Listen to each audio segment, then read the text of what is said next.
Welcome to Mindfulness Manufacturing, the podcast for and with manufacturing leaders.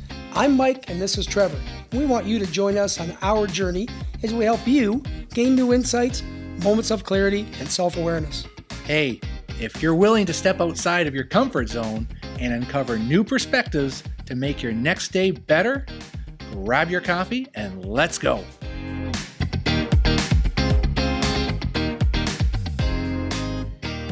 Good day. Good afternoon. All right. We got a special guest on today. And one of the things that intrigues me about this guest was one of his quotes. Whether it's the American dream or the Canadian dream, is to pursue something you're passionate about, learn how to be successful at it, and then try to be the best in the world at it. And that's why Mike and I are here today for you guys and girls for manufacturing. And we really have this passion and this belief that it can be a great industry to work in where, we can have kindness and we can have productivity at the same time and a different approach. So we're really blessed today to have Eric Wood on, who I was able to meet here in Louisville. And welcome to our podcast, Eric. I appreciate you guys having me on. So maybe just a little background on yourself for our listeners. Yeah, so I grew up in Cincinnati, Ohio, played my college football at the University of Louisville. That's now home for me. That's how I got to know Trevor through working out at our gym, Norton Sports Performance. But I played 9 years in the NFL, all for the Buffalo Bills. I started all 120 games I was eligible for, was back-to-back Walter Payton Man of the Year for the Bills, made a Pro Bowl, had a nice run up there. But in 2018, early in 2018, right after the 2017 season, I found out I had a career-ending neck injury, and that rocked my world. I had planned on playing. I plan on still be playing football, but God had different plans for me. So now I'm living in Louisville, Kentucky. I'm married to my college sweetheart. We have 2 kids that are 4 and 2, and we're recording right now during the quarantine time. So this podcast recording is a great break from being a stay-at-home dad right now. But I'm now into broadcasting as well. I'm the color analyst for the Buffalo Bills, and I also am an analyst for the ACC network. And so my hopes and prayers are that we're having football here in a couple months, which would be a great transition into the fall, a great break from what's going on right now, and get me back to work. But I'm trying to enjoy this time with the family as well. So that's kind of where I'm at this point in my life. Absolutely. Yeah, it'd be good to see some football back here. So yeah, I got very fortunate. For some reason I ended up at this great gym here in Louisville where Mike and I both had worked out before. And just it's hard to explain to people, but it's just a great atmosphere where everybody feels very welcomed. And I guess what really intrigued me about you, Eric, was other than being a good size and in great shape, you just looked like one of the members in the gym when you were around and just, as part of the family. So I guess the first question, when we talk about mindfulness and keeping grounded, for having such a great background that you've had, how do you keep so grounded? And I'd just like to share that. Yeah, I mean, I appreciate you saying those words. And for me, humility is huge. I never want to treat someone differently just because I'm a former professional athlete. I played a game with a ball for a living, and that was a lot of fun. And I understand that football is a big business and there's high entertainment there, and that generates large salaries for a number of the players. But to me, I try and use that platform to impact others in a positive way. I do not want to ever demean anybody with that platform. So I try to never take myself too serious. There's people out there defending our country each day. There's people out there in hospitals saving lives. There's people producing things that are so valuable to our day-to-day lives that I never want to hold myself in too high a regard. So I really appreciate that you noticed that, because that's one of the things I'm about, is that I want to bring a sense of humility, a welcoming presence everywhere I go, and use the platform that God has given me through playing football to impact others. That's awesome, because Mike and I have worked together and we help different plants, and that's one of the traps is as promotions happen to people and they get vice president positions and running plants and responsible for all these people, in the grand scheme of things, manufacturing, we're making stuff. We're not saving lives. And how do we keep grounded? Because there's so many talented, smart people that move up the ranks, and they're not able to do what you were able to do, or the way you show up as just another person in this world trying to make a difference and being a good person. So those are things I think can help us all as we just notice it, right? Notice that, hey, I do have a higher position now. And once you are put into a leadership role, people do look at you differently. Yeah, absolutely. And they will. But one of my favorite leadership qualities in great leaders I've been around, and when I've gotten people to respond to me as a leader, I was a 3-time captain for the Buffalo Bills when Rex Ryan came in the middle of those 3 years. Those 2 years, we didn't have captains. I should have been a 5-time captain in the NFL, which would have gotten me the gold star on my jersey, the big gold patch, which would have been quite an honor. That's the highest it can go. So I should have had that. Maybe one day they'll give me an honorary one. But one of my favorite qualities is servant leadership. I want to see guys that are willing to do the things that got them up the ranks. And I would always go back in the off season and work out with the college guys. And when I was in the NFL, I did that for a couple of reasons. One, I felt like it kept me young.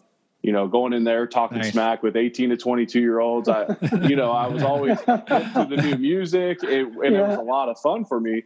But my main reason in doing that is I wanted to always do what got me to the NFL. I didn't want to get to the NFL and then in the off season just travel and be lazy and party. And there's a time for that in life. I live by you're either getting better or getting worse. There's no gray area. Bobby Petrino used to tell our teammates that, or our team that. And I believe in that, but there's times when rest and rejuvenation and cutting loose and getting out of your routine is valuable.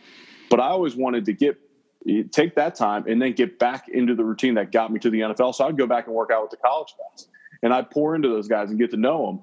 Well, it's amazing when you speak into guys, when you work hard yourself, when you pick up stuff in the weight room, when you make friends with the male guy up in Buffalo, a number of those things, those are leadership qualities that people want to follow. And people don't want to follow a dictator. And nowadays, and I say nowadays, and I'm 34 years old, so I'm not that far removed from college, but as I speak to the college kids now, it's been 16 years since I was a freshman in college. Some of them are only 17, 18 years old. So I guess maybe it has been a while. But what I tell them now is, what I tell leaders now is this current age, they grew up in the social media age. They grew up in the age of likes and comments and all this attention. And so you have to earn these kids' trust. It's no longer you can just beat them down. And I'm sure you see that in the manufacturing industry as well. These people that are coming out of high school, out of college, they want to be poured into a little bit. And you have to earn their trust before you can simply just tell them what to do and get them to do stuff on a regular basis, and have them keep a positive attitude in doing so. Yeah, I think you hit it on the head, Eric, when you say the word trust. And within manufacturing, that's a large component that Trevor and I coach, develop all levels of leadership to understand how they create that, especially when you're running large plants of 2,000 to 3,000 people. It becomes even more of a need to really get your hands around things. This is the first time you and I've met, which makes sense over Zoom during what's happening in today's world. I'd love to be down there because Louisville it treated me like so great over the 3 years I was going there.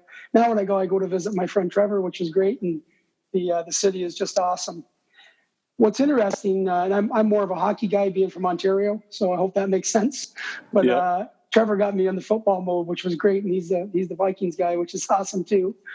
But when I listen to your podcast, podcast 0, you being from the NFL, I could really tell you were grounded. Like, it really captivated me to listen to your story. And I think that's important because when you talk about subscribers coming to a podcast, it says a lot about you in that very initial first session that you put out to your listeners. And then I've been listening to your most latest one with Al Snow and working backwards. So yeah, I thought it was really good from the podcast 0. It says a lot about you. I appreciate that. Yeah, my podcast is called What's Next with Eric Wood. You can find it on all major platforms. And it's been a lot of fun to do. But when I started doing that, I wanted to pop into the media world. Well, at the time, I wasn't getting a lot of people just reaching out to me, cold calling me saying, hey, we want you here. Hey, take the Monday Night Football job. Great career. That wasn't happening to me. I was an offensive lineman that played in Western New York at a small market. And so where there was a lot of people that I don't want to undermine all the people that helped me transition into the media world. I do not mean to undermine that, but I needed to create some content. So I created this podcast called What's Next with Eric Wood. And I just interview people that I respect, that I look up to, that I want to learn from. And so I interview these guys, and I've learned so much. And I feel like the interviews make a tremendous impact on you listening, no matter where you're at in life, whether you're running a manufacturing plant, whether you are on a sports team, whether you're a mom or a dad. They're going to impact you just based upon the people that I bring on. It's not me. It's the guests. Now I'm trying to pull from them, and I'm trying to pull information that'll be valuable to me. And now, I work a job. I am a business owner. I am a husband. I have 2 kids. So people can relate to the topics that I pull from these guests. But it's been a lot of fun, and I appreciate your compliments on the podcast.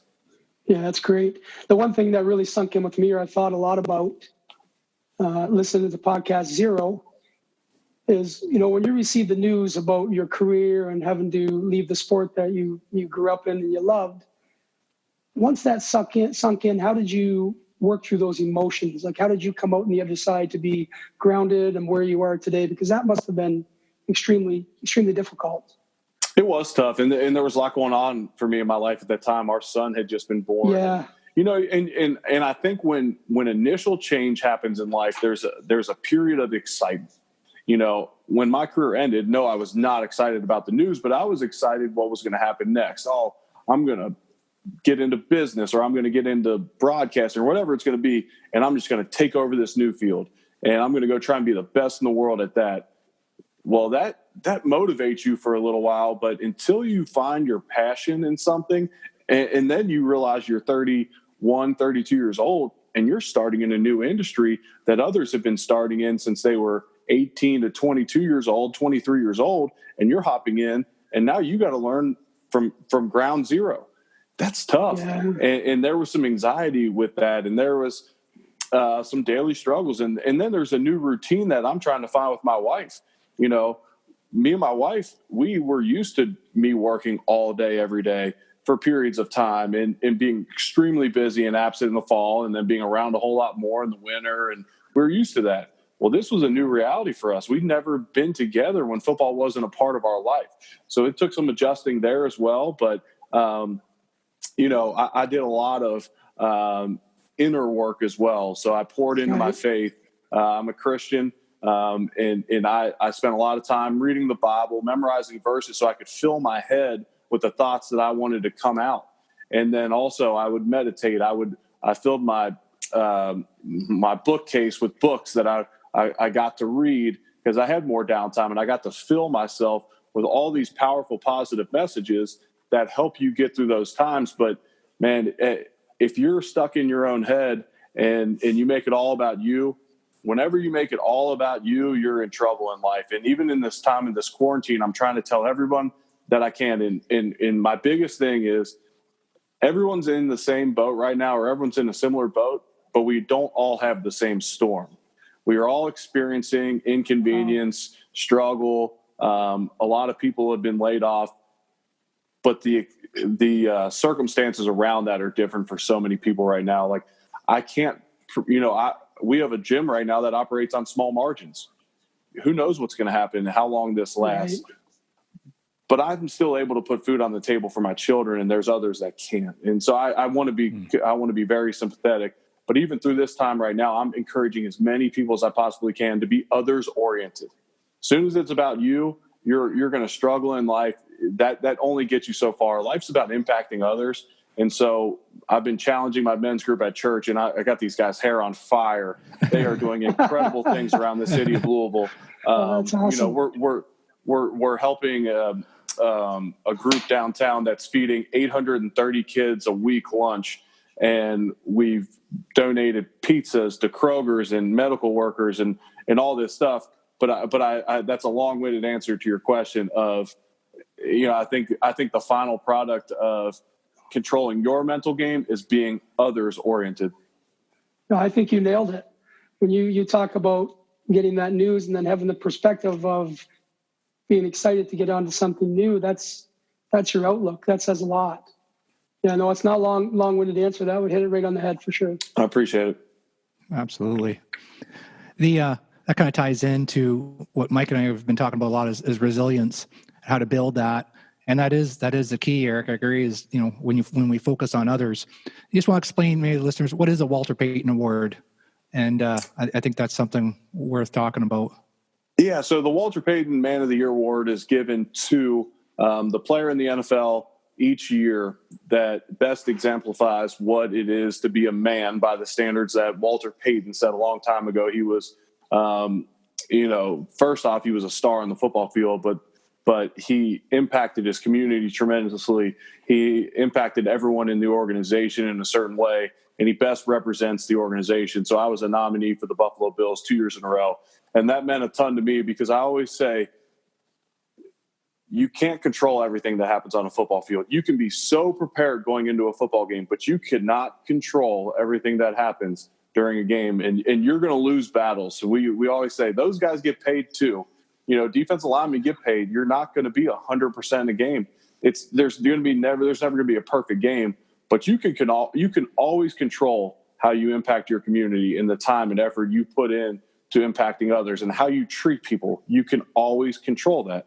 And so I was proud to be the nomination for the Bills for 2 years in a row. And, I went to the Pro Bowl once. I was a Pro Bowl alternate many times and received a number of different awards and contract extensions and all that. But winning those Walter Payton Man of the Year awards was extremely special. And what our listeners, some may not know, is I think it's so powerful because it's your teammates that vote that, correct?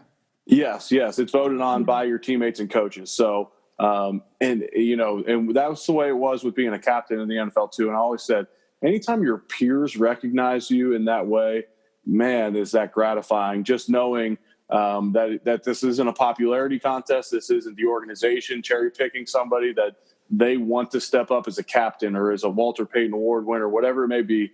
Anytime your teammates and your peers vote you as any award, man, does it feel good. Yeah, and when we do coaching and manufacturing, people are always trying to impress the boss, and that isn't the person you need to impress. It's on the other end. It's the people that you're supporting, and and when you're a leader in manufacturing, your sole job is just to support everybody else, and that ties into your peers and everybody else. So that was that's very moving, Eric, to have that type of focus, and obviously that's part of the reason it's kind of kept you grounded. One of the things that I did this year that was really out of my comfort zone was hot yoga here in Louisville. You've done some of that, I heard?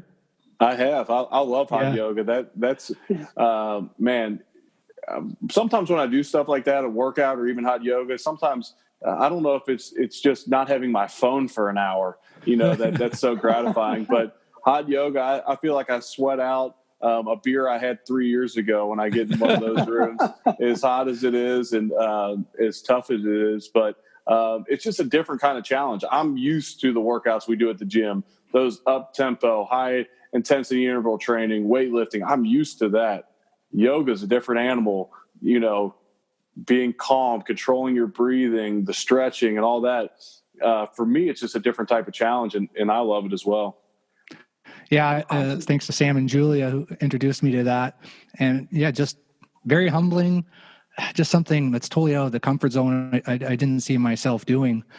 We had somebody training us like 15 years ago in manufacturing around mindfulness, and I really didn't do much with it. And now it's just part of life, Headspace, different programs out there. And it just, that's what keeps me grounded. Mike and I talk about that a lot. And I think we talked about, you talked about the cafeteria in Buffalo when you first started to where it was when you ended, and just that progression in your career over nutrition. And for mindfulness and really mental health, where do you see that going in sports? Because in manufacturing, we know where that's at, and it's quite limited right now. And that's obviously our passion to grow that. So just wondering where you saw that growing. Yeah, as my career progressed, nutrition and physical training the PT work that would be done on us in the training room, getting our bodies back every week, that obviously progressed, but the mental aspect progressed as well. More and more studies are coming out on visualization, how beneficial that is, meditation, how beneficial that is. And if you're not into a regular mindfulness practice right now, it can be difficult to start. Trust me, I get it. I feel like every time, maybe 9 out of 10 meditation sessions, my mind's racing the entire time. And generally, that's when I feel like I probably needed it the most. I needed the 10 to 20 minutes of just sitting there in silence or with a guided meditation going on. And there's so many different great apps out there that you can use. A lot of them have free trials. I'd suggest you give it a shot, but don't beat yourself up over it either. Sometimes just sitting in silence for 10 minutes a day or sitting with a guided meditation, you'll be amazed what comes to you during these times or after throughout the day. And maybe you'll take a breath midday and it'll take you back to your meditation session that morning and it'll just make you feel present. And I think one of the scariest things you can do in life is to just float around on what I call autopilot, to not have an end in sight and just to be living based upon routines that you've had, because then you're just going to stay in place and spin your wheels. So I feel like meditation for me at times will take me off of autopilot, where I will stop and take a breath and really figure out where I want to go. Do I want to be a more intentional dad, a more intentional husband, a more intentional boss at work? Do I want to improve at something? Do I want to get off of this bad eating cycle, this heavy drinking cycle, whatever it is? Don't just do things because they're routine. Do things because they're beneficial to you. Or, like I said earlier, there's times where having a few drinks can be beneficial to you because it unloads you. The longevity experts would all say, does alcohol benefit your system? No. Most of the people I don't want to say most, because that would be a big generalization. Tons of people that live to be over 100 years old are everyday drinkers. They're not heavy drinkers, but they're everyday because they're more social and they're more relaxed. So just enjoy the moment, enjoy where you're at in life, find stuff that de-stresses you, but just stay off of autopilot and just doing things just because you've always done them. That's awesome. Yeah, it's definitely around that practice of being present. Yeah, you hit it on the head. The meditation, Trevor and I started around the same time, and it's a routine that we don't waver from daily. And we use different apps, and we both share different information. You said something earlier, Eric, around others-oriented, and that says a lot. And I listened to your podcast today on your Q&A, and I heard that same thing. Have you always been that way, or is that something that came a little later in life? I think when you're growing up, you're always, I shouldn't say always, there's exceptions. You're kind of ingrained to be a little more selfish just because your parents are always doing stuff, or your teachers, your coaches are always serving you. And so at some point you need to take some ownership that it's time for me to give back. It's time for me to make an impact. And there's times of life where you need to be served. There's been times in life. I had 6 lower body surgeries when I was playing in the NFL. There was months where I was stuck to the couch. Well, my wife needed to serve me at those points. And it was hard to serve others from the couch. But then there's times where I'm healthy and maybe my wife is overwhelmed and I need to serve her, or need to serve my community. And like I said, we're so blessed to live in this part of the world we live in. And I know this was a others-oriented question, but just having a daily gratitude practice as well, thinking about things you're grateful for, that'll help you be others-oriented, because you'll be so filled with inner peace and gratitude that you'll want to pour into others and you'll want to uplift others. And I had a guy named Chris Burke on my podcast early on, and Chris Burke is a guy who lives in Louisville. He's a former professional baseball player. He had a home run for the Astros to win a playoff series.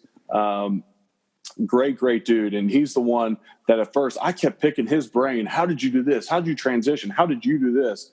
He said, Eric, it was less about me. It was more about others. It was more about God. It was more about the men that were pouring into me as well. And as soon as I heard that, I said, man, that's genius. I'm so worried about right now what I can do for me to improve my situation. Why don't I look outward and try and find some satisfaction in life from the impact I'm making around me. Wow. Yeah, that makes sense. One of the greatest things you can do, and one of the things that's mandatory, is if you have a family, make an impact at home first.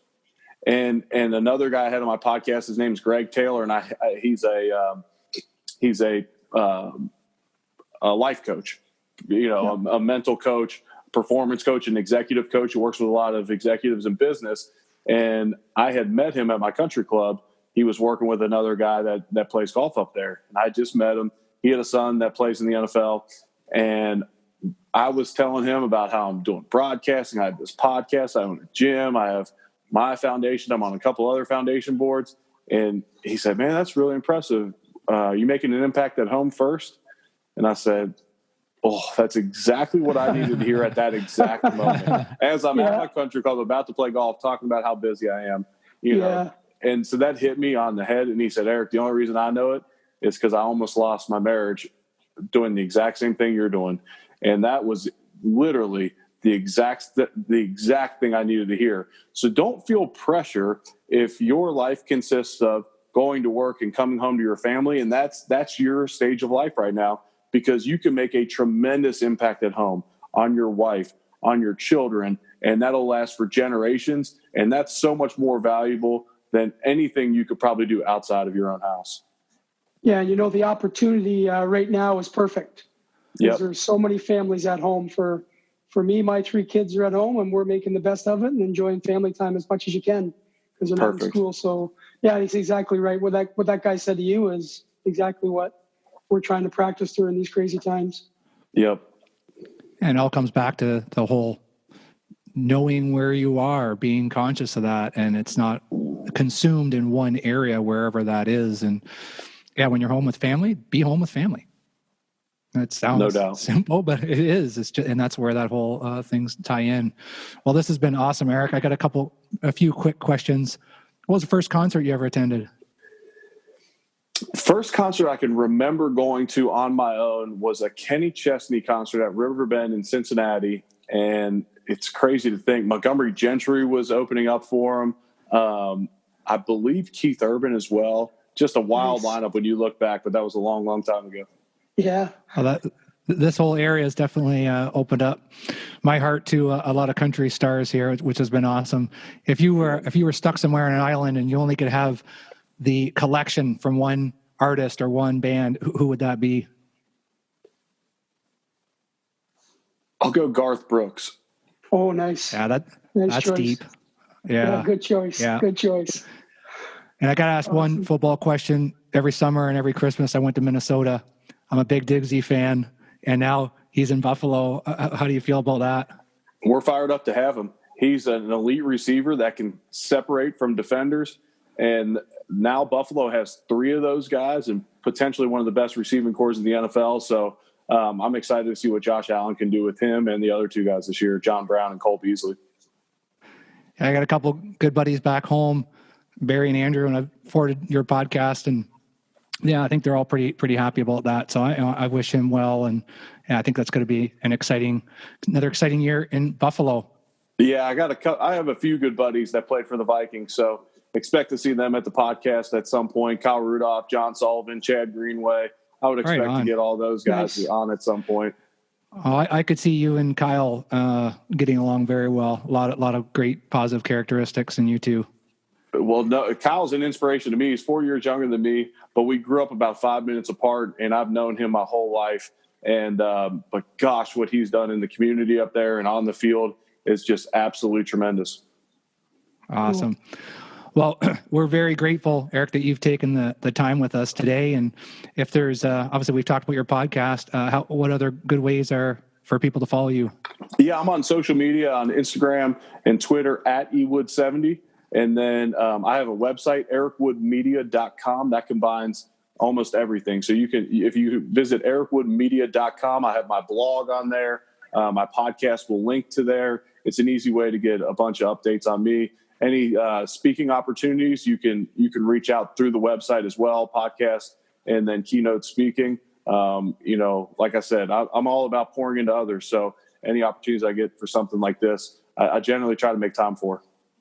Awesome. Yeah, you and Big John were on the bench press, and I just kind of walked over and asked you if you mind doing this, and you said yes right away. So I greatly appreciate you doing this with Mike and I and sharing some of your learnings with all our listeners today. No, it was my pleasure. Thanks, Mike. Thanks, Trevor. Thanks so much, Eric. Take care. Yeah, my pleasure. Hey guys, thanks for taking the time and joining us today. We had so much fun. Please remember to subscribe. It's free. Share it with colleagues. Look for our next episode in a couple weeks. If you want to drive results, the first step is realizing how you show up. That's the essence of mindfulness in manufacturing.